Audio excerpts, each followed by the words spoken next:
Richard here at the top of the episode, just rudely interrupting right here at the beginning of this episode to frame it a little bit, because we're doing something we've never done before with More Than Theology, and that is we're digging back into the archives and we're doing a rerun. And we're doing a rerun not just because we're short of ideas, we're not, but because we have a very special event coming up that we want to make you aware of and warmly invite you to. And this particular episode, this rerun, is related to this event. So let me explain. The event is called Imago Convocation, or ICON for short. And it's a faith in film event that we're running, we as in Pathways, and it's going to be happening at the same time as the New Zealand International Film Festival in Auckland.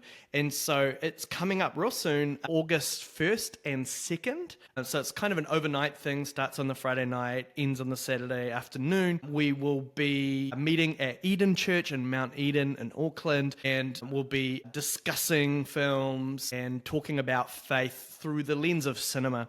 We're going to be hearing from people who have thought deeply about this kind of thing, including filmmakers, and we're going to be attending festival screenings as well as watching some stuff in-house, and generally just talking movies and Christian faith. And if you are the kind of person who's interested in that kind of stuff, if you geek out on movies and you love discussing faith and culture and that kind of intersection of those sorts of things, then you're my kind of person and you should definitely be there. I've been low-key obsessed with, maybe not even low-key, I've been obsessed with this whole thing of faith and film for literally decades, and I even did my doctorate on it and I wrote a book on it, and this episode is all about that. So when this book came out, it's called Seeing is Believing, The Revelation of God Through Film. My colleague at the time, Grace Chamberlain, interviewed me for More Than Theology about the book, and it's all about the ways that God might be present to us and speaking to us, if you like, through the medium of cinema. If that's your kind of thing, if that spins your wheels, then you'll want to be at ICON, and I really want to just warmly encourage you and invite you to be there. So if this kind of kaupapa appeals to you, then please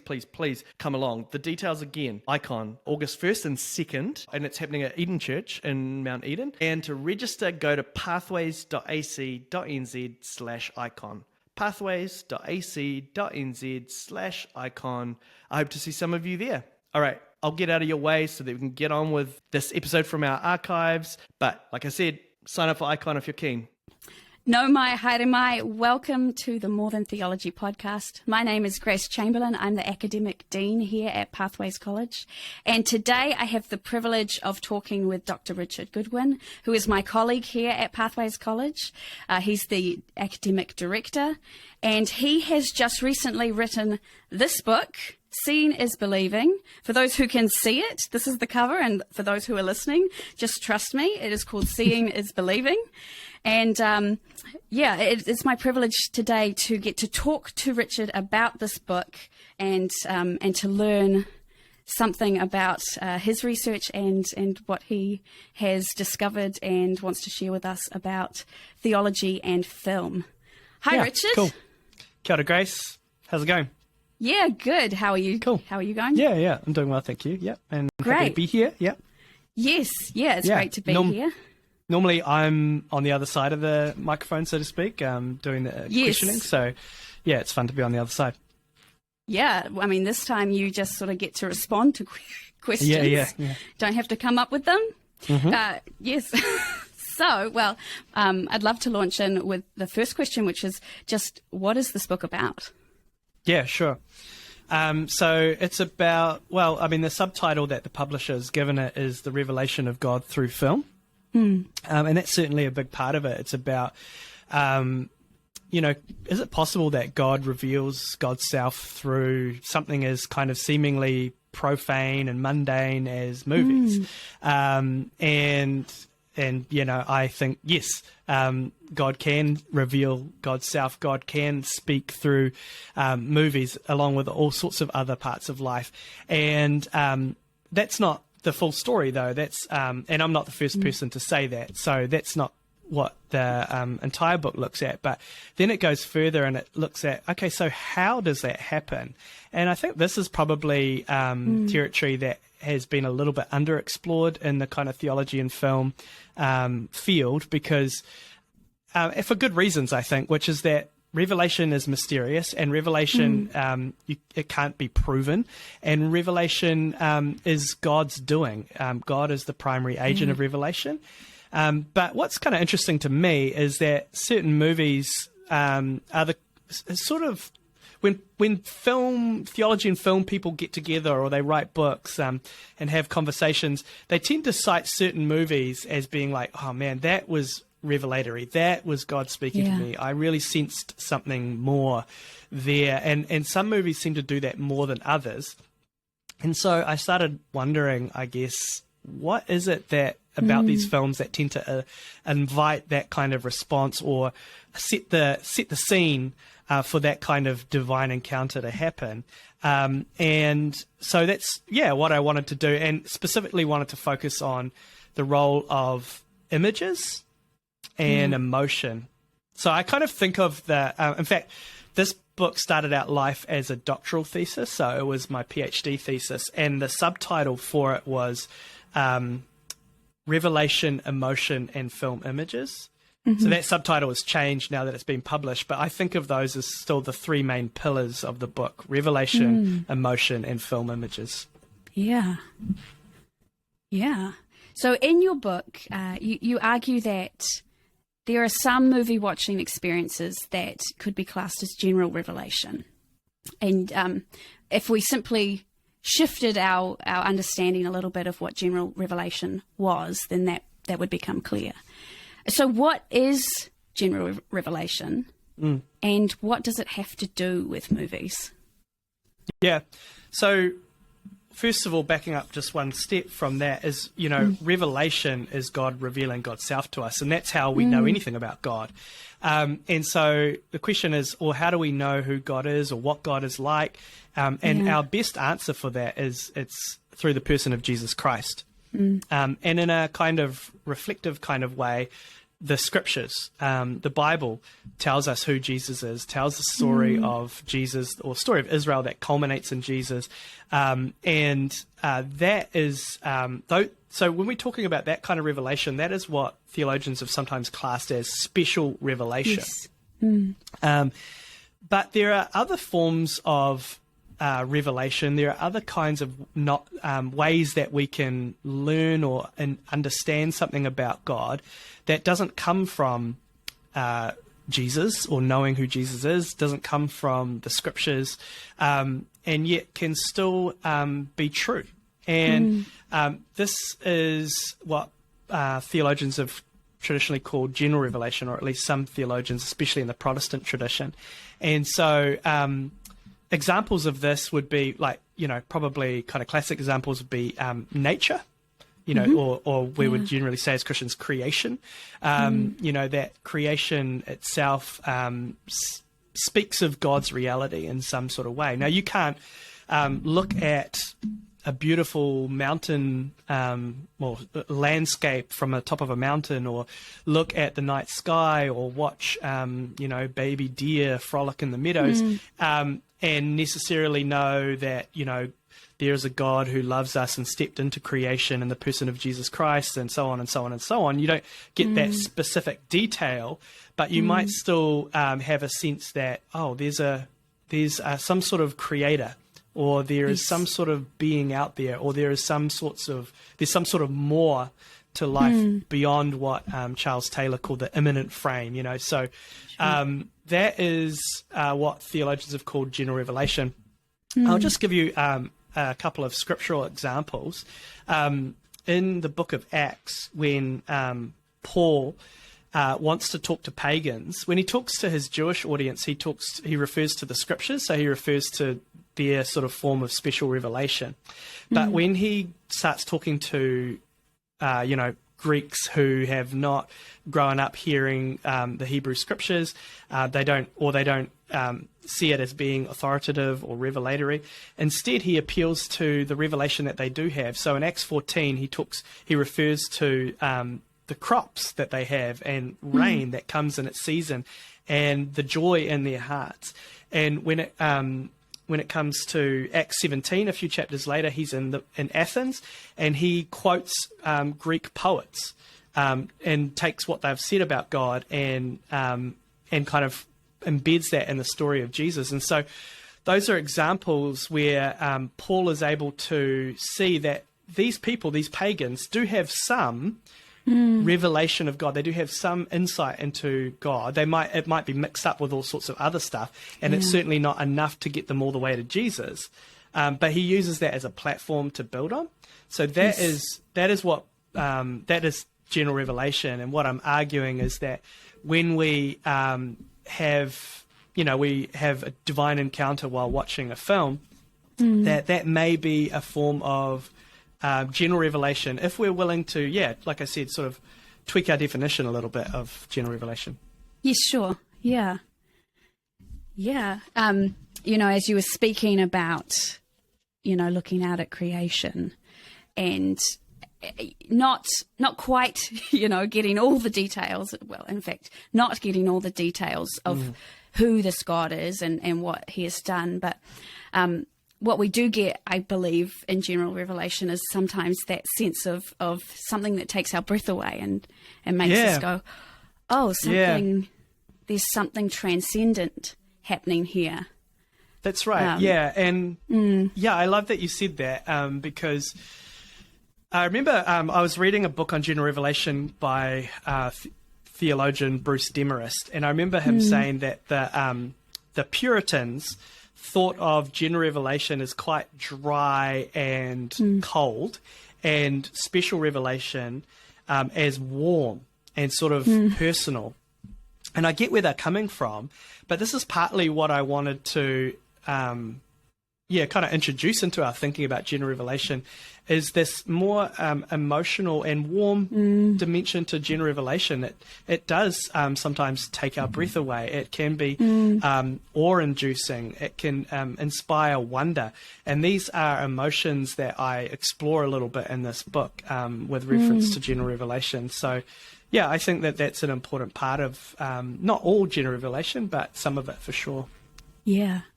So in your book as well, you've proposed a model which you call the Bethel paradigm of revelation. And what is that? Can you explain that to us? Yeah. So it comes from Genesis chapter 28, and that's the story of Jacob is running from Esau.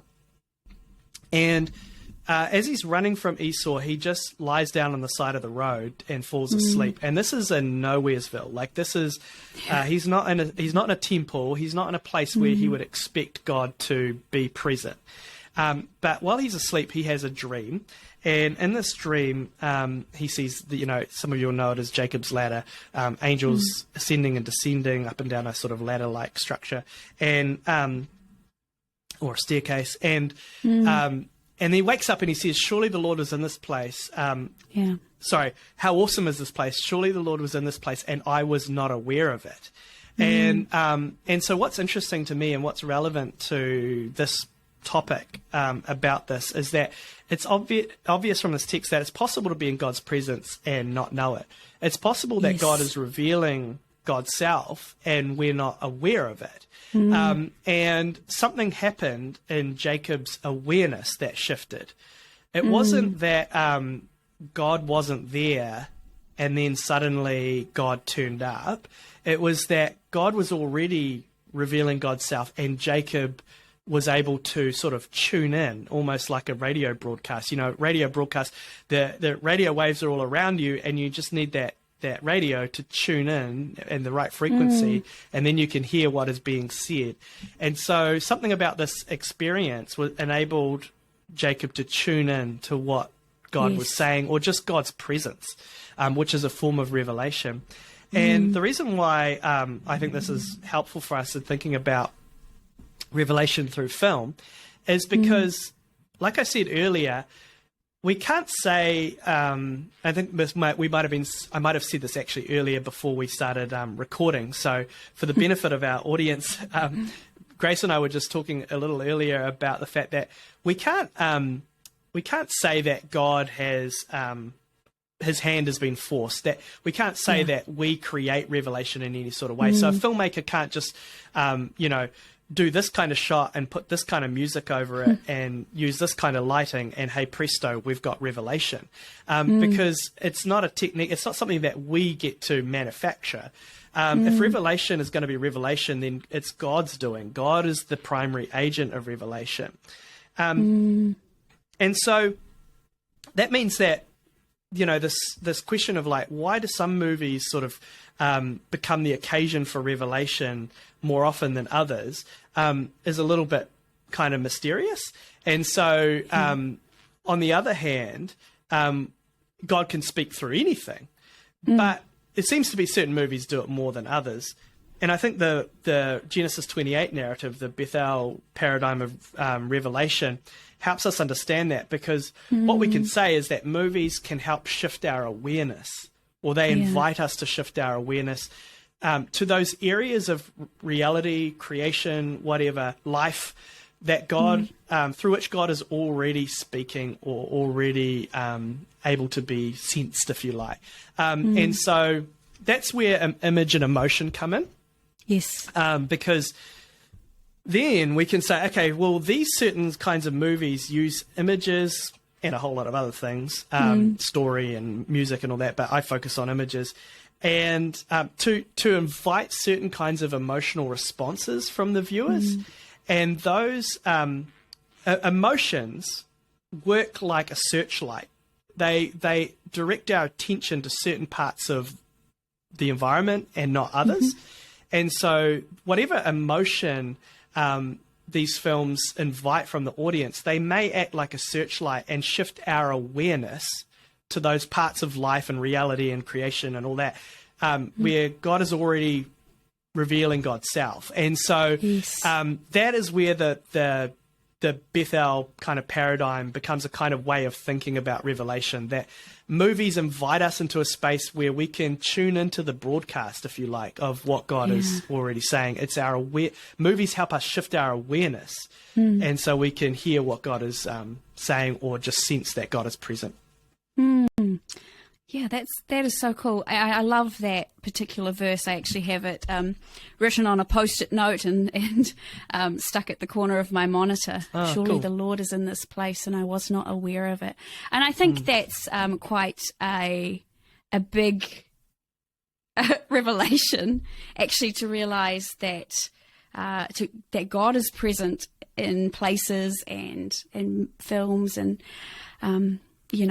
God is present in a lot of spaces that we don't expect God to show up. Yeah. Yeah, absolutely. And I think it's really important in our day and age too, because, we wring our hands as believers about the fact that our culture is becoming increasingly secular. And, I think that's fair to note that, to discuss it, to grieve it sometimes, but also to recognize that doesn't mean that the Holy Spirit is any less present in the world and any less active, but it might mean that we need to be open to the fact that God might be showing up, to use kind of evangelical parlance, in places that we traditionally haven't really been so open to.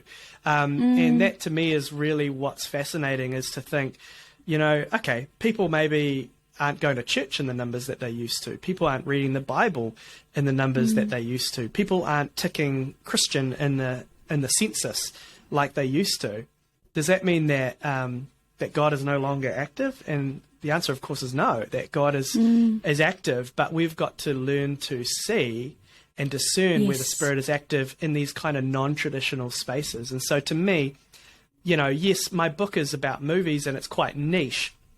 But there are wider questions too that this taps into, which is about, like, where is God at work in our culture? Where is God at work in our unbelieving friends and neighbors' lives? And how can we kind of have our own sorts of understanding about God's activity shaken up enough that we're able to see that and be open to that? Yeah. And that's a big question.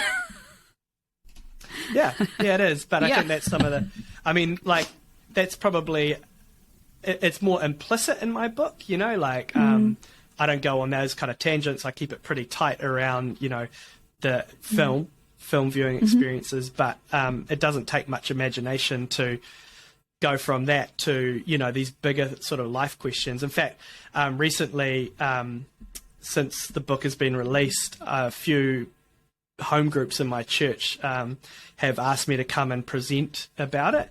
And I've been pleased, I guess, at how easily and quickly people start making connections from this stuff to all sorts of aspects of life. Yeah. And that's, I think, a really, it's a big part of what we do at Pathways or in theological education is we learn sometimes these very interesting things. Or I think it's interesting. You think it's interesting. You. Hopefully everybody listening thinks and watching thinks it's interesting as well. But we learn these things and we have to then take them and actually apply them to life. And so that yeah, absolutely. And it's go ahead. Sorry. No, I was just gonna say, how do we do that? How do we take what we are learning and actually then apply it? Well, I don't know if I've got any great answers for how we do that in a general sense, but I think for me, there are some sort of applications that come from this book. So if that was helpful, maybe I could talk a little bit about that. Absolutely. So, there's all sorts of directions you could take it. If we're just going to stick to the sort of subject matter at hand, I think, people, it would be great if people were open to the possibility that God might be speaking to them through movies and through the arts in general. And I know that there are some people, some listeners and viewers that probably already are very aware of that, but some of us have not been encouraged to think about the arts that way. And so we've sometimes thought of maybe the arts as sort of, well, you can get a good moral lesson from it, but not as something that God's going to really meet you there, especially if it's sort of quote unquote secular art. But, a kind of a newsflash, I guess, is there is no real sacred secular divide. God created this world good, and that includes the physical as well as the spiritual. Now, it's a fallen world, but that doesn't mean that anything kind of physical or non-spiritual or whatever is somehow off limits or a distraction or unhelpful. Not necessarily. And so I think it would be cool for some people to go away from this book or this podcast or whatever and be more attuned to how God might they might encounter God through the arts, through movies, and that's not something you can manufacture. It's not something that I think even happens very often for me personally. But you might even look back on experiences that you've had and sort of say, oh, maybe that was God. I thought of that as just a kind of powerful moment, but maybe in retrospect, God was actually there speaking to me or something like that. So yeah, that is one takeaway. I think another takeaway would be more specific to Christian filmmakers and Christian artists, which is encouraging them to think not just about the message that they're trying to convey, but also maybe the kind of experience they want to invite people into. Again, you can't manufacture revelation, but you can invite people into a place that might make them more open to God, the reality of God. And then the final sort of takeaway, not to limit things, but just keeping things succinct, I'd say just going back to what I was saying before, which is kind of going beyond movies and the arts and just thinking about general revelation and the fact that God speaks through all these other channels in creation and in life. And I think that's really enriching for us to our own faith, to be more attuned to that. But it's also a great way for us to, I think, engage with our culture, because a little bit like Paul, we most of the time these days, if we're speaking to a non-Christian audience, just say the Bible says such and such doesn't carry a whole lot of authority. It's not to say that we don't use the Bible. We'll get there eventually, but maybe we initially need to start kind of going, God, look where God is already present in your world, just like Paul did in Acts 14 and Acts 17, and picking out the experiences that people are maybe already having of God.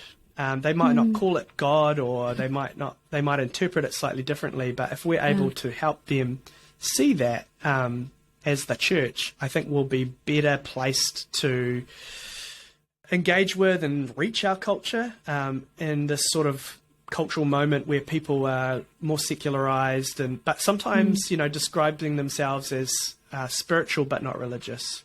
Yes. Not going to church, not reading the Bible, but still believing in something more. And we can tap into that if we're able to discern where the Spirit's at work. Yeah. Thank you, Richard. It's been wonderful talking with you, and I'd like to just ask one more question to wrap up our conversation, and that is, could you give us an example or a story of a time that you've had an emotional response and a sense that God is revealing himself to you through a film? Yeah, sure. I was, there's a couple that come to mind. One is watching a film called Magnolia, which I don't recommend in the sense that it's quite a R-rated movie, and it's the kind of thing that a lot of people would find a difficult watch. And so please don't take this as an endorsement to just necessarily go away and watch it. But it is one of these films that a lot of Christian film lovers often point to as, wow, God spoke to me through that film. So, God can speak through these films that, not the kind of movies you'd show at a youth group night, but and nevertheless can be powerful instruments in God's hands, if you like. But I talk about that a bit in the book, so I might not go into depth on that one. But another one that comes to mind is in response to the film The Tree of Life. And it's a funny one because it kind of polarizes audiences. So when I was a seminary student living in Los Angeles, we were very poor, and we usually could only afford to go to a second-run movie theatre, which is where they play movies that have been out a couple of months, and you just pay. It was, I think, $2. Nice. This was only like 10 years ago, so it's probably gone up to like $3 or $4 now. But so it was very cheap, and I was sitting there watching The Tree of Life, and it was about 20 minutes into the film, and I was just entranced, and I think ultimately felt like that was a revelatory experience. But and this is one that is kind of a classic example, because it's one that books have been written about this movie. Theologically, it's one that a lot of people like me point to as this really was the occasion for a divine encounter for me. And at the same time, 20, 30 minutes into the film, I saw a bunch of people just walking out of the theatre. They just were so bored and or just annoyed with it, And I was on a podcast with somebody the other day. I was a guest on a podcast, and he was a great guy to talk to, but he didn't like The Tree of Life much, and he said, there's only so much whispering I can handle. There's a lot of whispering in the film, and it's just not everyone's. It's not everyone's cup of tea. The reason why I think this is kind of interesting for this topic is it kind of captures both sides of the puzzle that I'm trying to explore, which is like, on the one hand, there's no guarantees here. There's no one film that goes, Revelation, just happens. God still has to be speaking through it, and it's not always going to work for everyone.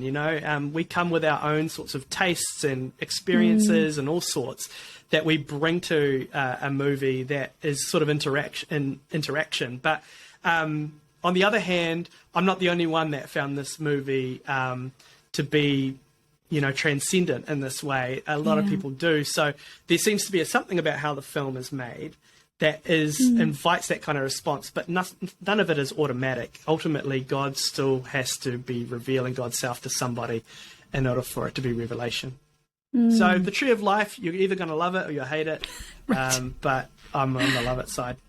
Well, I'm going to go and watch it at some point in the next week, and I'll let you know. Yeah, do let me know. That'll be cool to hear what you think. Unfiltered, because you can't offend me when it comes to movies, and like I said, a lot of people don't like it. Right. Well, thank you so much, Richard, for telling us all about your book. And Richard, if people want to get a copy of this, where can they do that? Yeah, at the time of recording, I would say one place you could get it is directly from the publisher, which is IVP Academic. and that'll come from the States. You can also look at Manor Books, and I believe you can buy it online there. I will also be hopefully have a few to sell online at richardvancegoodwin.com. But I think if you look at it right now, depending on when this episode is actually released, it may not be live. So if you go to richardvancegoodwin.com and you find that the page is not live, then maybe check out one of the other options. But it's possible that that'll be live in the next few weeks, in which case you could get it there too. You can also get your book on Kindle from Amazon.com. Yeah, of course, yeah. Yeah, I am an avid Kindle reader, and so if you just want to get it right away, then you just get the Kindle version and it'll be there, abracadabra, right away. Straight away. That's how I got my copy. Good. Well, thank you so much, and thank you all for listening / watching. Great to have you with us. Yeah. Catch you later. Catch you later.